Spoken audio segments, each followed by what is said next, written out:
जीवन, मृत्यु और अध्यात्म।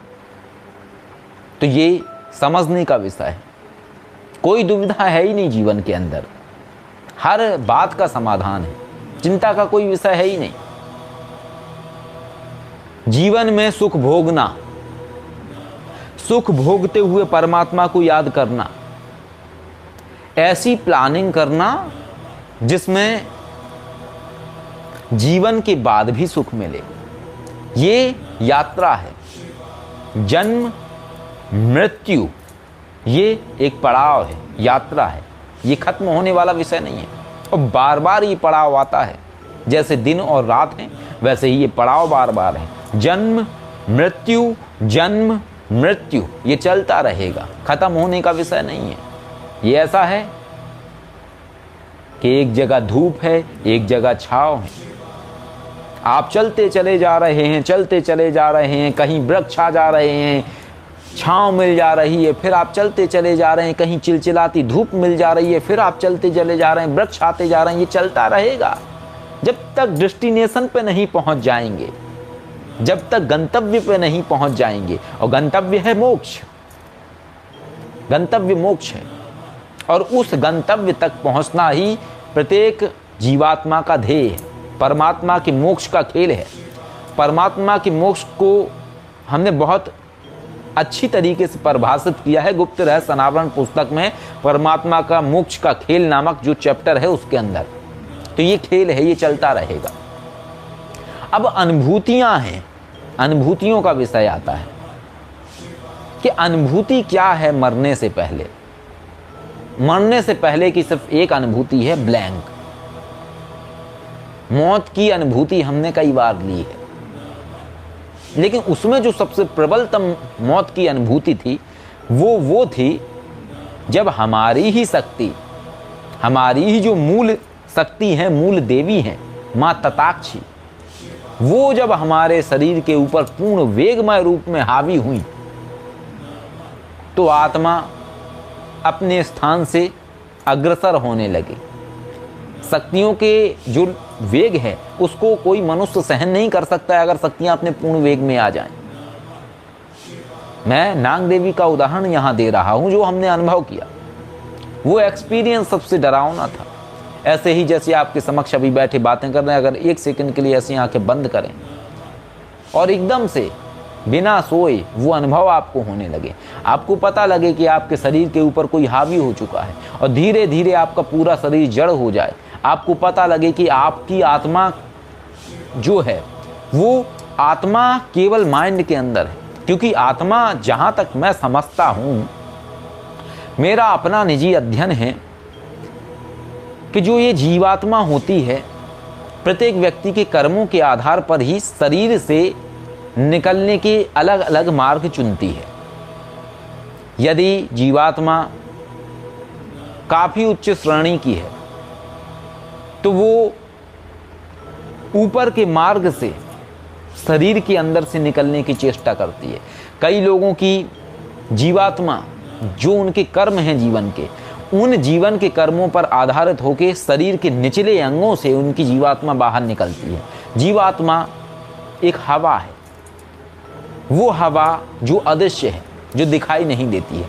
जीवात्मा को केवल हम ध्यान मार्ग के माध्यम से ही देख सकते हैं।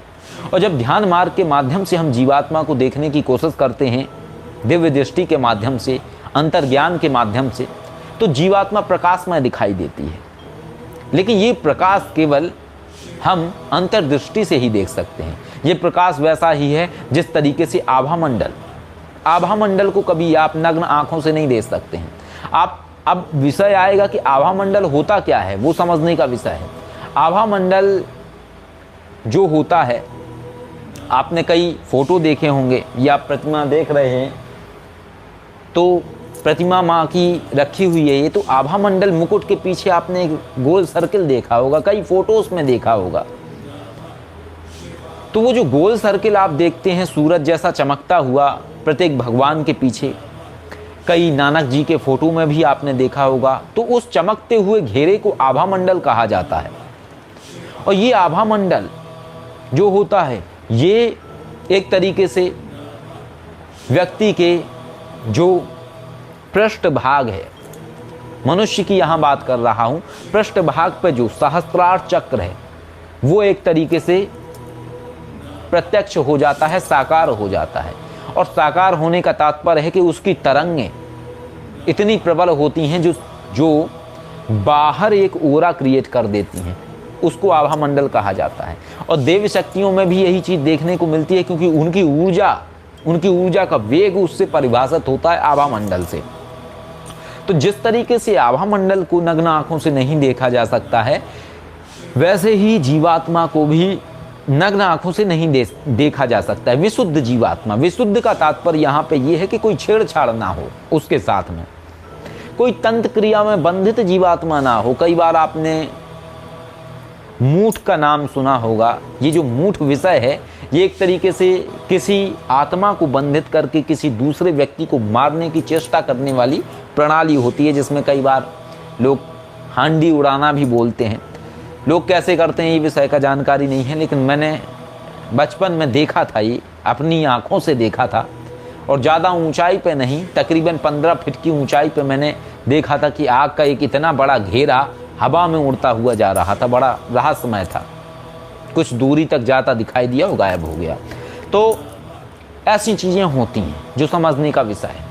तो वो एक्सपीरियंस ऐसा था कि उस एक्सपीरियंस में मुझे लगता था कि मैं सिर्फ हूँ, मैं कौन हूँ ये पता नहीं था, लेकिन ये पता था कि मैं सिर्फ हूँ। और उस समय कुछ याद नहीं आता है, ना आपको पैसा याद आता है, ना आपको अपना प्रियजन याद आता है, ना आपको अपना परिवार याद आता है, ना आपसे जुड़े हुए लोग आपको याद आते, कुछ याद नहीं आता है। उस अवस्था पे पहुंचने के बाद कुछ याद नहीं आता है। वो अवस्था ऐसी है जहां आपकी स्मृति नष्ट होने लगती है। नोट करिए, मरने से पहले आत्मा को उस श्रेणी पे ले जाया जाता है जहां पे आत्मा की स्मृति क्षय होने लगती है, अर्थात आत्मा के तारतंब शरीर से टूटने प्रारंभ हो जाते हैं। तो ऐसा ही कुछ हमारे साथ था, जहां हम अपने आप को जिंदा तो अनुभव कर रहे थे, लेकिन माइंड के अंदर, यानी माइंड के अंदर ही हम थे, यानी वहीं हम बोल रहे थे, क्वेश्चन हो रहा था, वहीं आंसर मिल रहा था। न मुंह खुल रहा था, न मुंह खोल पा रहे थे, न जीभ हिला पा रहे थे, न शरीर हिला पा रहे थे।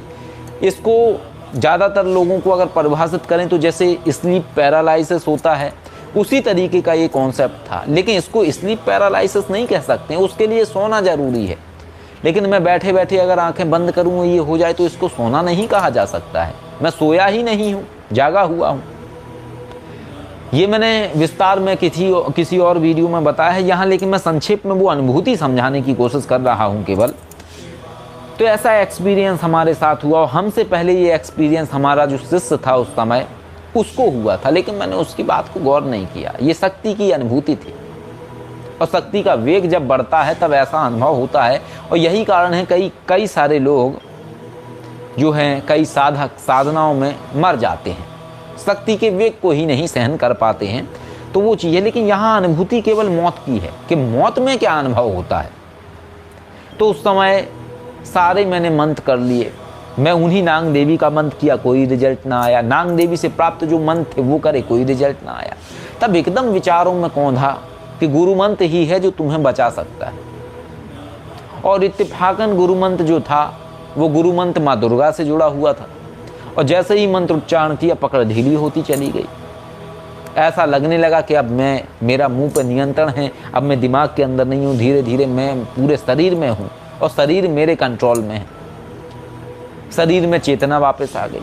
तो ये अवस्था बढ़ती अगर चली जाती तो हो सकता था, संभव होता, ऐसा भी हो सकता था कि शायद वो मेरे जीवन का आखिरी दिन होता। और उस दिन मेरे अंदर यही ख्याल था, अंदर यही खुद से विचार आ रहे थे कि और बनूं तंत्र विद्या के ज्ञाता, और बनूं तांत्रिक, अब ले लो कद्दू, आज ये फाइनल है। तो ऐसे विचार थे।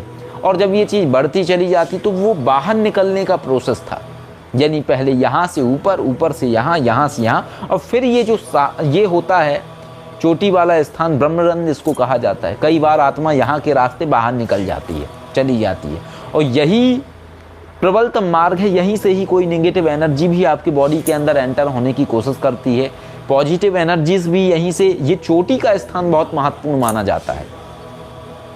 यही एक ऐसा स्थान है जो बहुत सेंसिटिव होता है, और यही कारण है कि सनातन संस्कृति के अंदर लोगों को चोटी रखने की सलाह दी जाती है। चोटी एक एंटीना के तरीके से काम करती है, और उसके और भी बहुत सारे सिस्टम होते हैं। चोटी में गांठ लगा लेना एक तरीके से बंधन मार देने जैसी प्रक्रिया है। चोटी में गांठ लगाने वाले लोगों को नेगेटिव एनर्जी माइंड के अंदर एंटर आसानी से नहीं हो सकती है, क्योंकि चोटी पे गांठ लगाने से पहले भी कुछ मंत्र होते हैं जिसको चोटी बंधन कहा जाता है, और वो लॉक करने वाली प्रक्रिया है, यानी फिर कोई शरीर के अंदर आपके एंटर नहीं हो सकता है। तो शरीर के अंदर एंटर होने के भी अलग अलग स्पॉट हैं। कई सारे लोग जो हैं जिनकी चेतना ज़्यादा होती है, कई जो समाधि में अपने प्राणों को त्यागते हैं, उनकी यही अवस्था होती है कि वो जब अपने समाधि में जाके प्राण त्यागते हैं, जैसा कि विवेकानंद जी के विषय में भी कहा जाता है। तो ऐसे जो ज्ञाता लोग होते हैं, आध्यात्मिकता को समझने वाले जो लोग होते हैं, उस लेवल तक उसको गहराई को समझ चुके जो लोग होते हैं, वो ब्रह्मरंध्र के माध्यम से अपनी आत्मा को बाहर निकाल सकते हैं। तो यहीं से ही वो आत्मा बाहर निकल जाती है। तो ये विषय है। अब इसके साथ और भी विषय होते हैं। आत्मा और कहाँ कहाँ से निकलती। कई लोगों की आत्मा मुख के माध्यम से बाहर निकलती है, यानी कई लोग आपने देखे होंगे कि जब वो शरीर त्यागते हैं तो उनका मुख खुला रह जाता है, उनके मुख के माध्यम से आत्मा बाहर निकलती है। कई लोगों के नेत्रों के माध्यम से बाहर निकलती है आत्मा, कईयों के नेत्र खुले रह जाते हैं। तो ये अलग अलग जगह होती है जहाँ से आत्मा बाहर निकलती है। कई लोग ऐसे आपने देखे होंगे जो सोते समय, जिनकी आत्मा सोते हुए ही बाहर निकल जाती है। सोते समय वाले लोग की जो ज़्यादातर अधिकांशता जो आत्मा है वो ब्रह्मरंध्र के माध्यम से बाहर निकलती है। बाकी इसके अलावा और भी कई स्पॉट होते हैं। इसके अलावा कई और स्थितियाँ होती हैं। शारीरिक कष्ट जिसे कहा जाता है, विषय जन्म और मृत्यु से जुड़ा हुआ है, तो मैं सब चीज़ें बताने वाला हूँ। कुछ डरावनी भी हैं, क्योंकि मौत से लोग इसलिए रूबरू नहीं होना चाहते हैं, उसके विषय में इसलिए नहीं सुनना चाहते हैं क्योंकि उससे डरते हैं। लेकिन विषय डरने का नहीं है, विषय समझने का है। तुम जब तक किसी को पहचानोगे नहीं तो उससे डर सदैव ही रहेगा, और वो तो पड़ाव है। डर हो या ना हो, पड़ाव तो सभी को ही पार करना होता है। तो महत्वपूर्ण विषय है कि उससे पहचान बना लो, उसको पहचान तो लो, जान तो लो। जब तुम जान लोगे तो भय खत्म हो जाएगा, अपने आप से रहेगा नहीं। समझने का विषय है, समझने का विषय है। तो ये स्थितियां होती हैं। ऐसे जीवात्मा अलग अलग जगह से निकलती है। कई लोगों का आपने देखा होगा, कई ऐसे लोग होते हैं अच्छे खासे लोग, कि वो क्या है कि जब उनकी जीवात्मा शरीर छोड़ रही होती है तो शरीर में बहुत पीड़ा होती है, कष्ट होती है, और कष्ट की स्थिति इतनी ज़्यादा बढ़ जाती है व्यक्ति की कि वो कहता है कि मौत जल्दी आ जाए, लेकिन वो नहीं आ रही होती। कर्म फल इसको कहा जाता है। तकलीफ बढ़ती चली जाती है।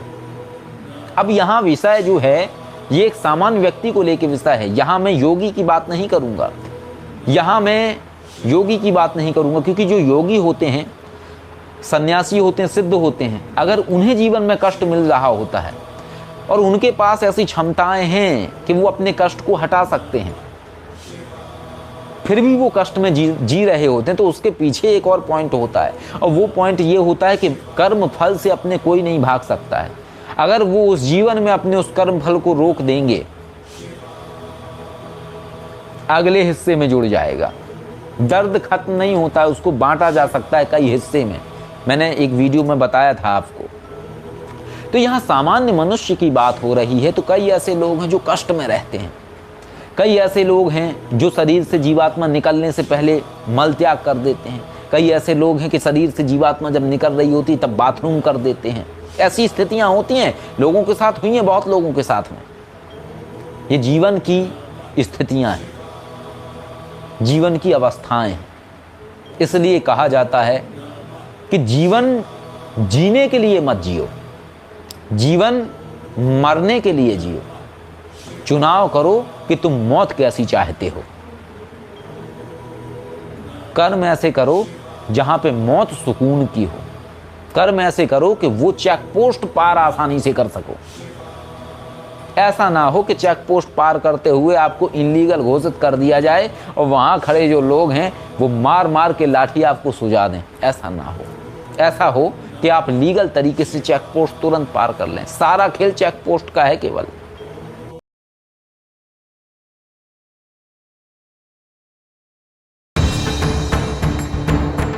यदि आप जीवन में आर्थिक व पारलौकिक समस्याओं से परेशान हैं अथवा किसी भी तरह का साधना संबंधी मार्गदर्शन, आध्यात्मिक अथवा भौतिक मार्गदर्शन प्राप्त करना चाहते हैं तो कॉल मी 4 ऐप से कॉल करें। डाउनलोड करें कॉल मी 4 ऐप और सर्च करें विश्वनाथ अघोरी, रहस्यों का सौदागर, विचारों का समंदर।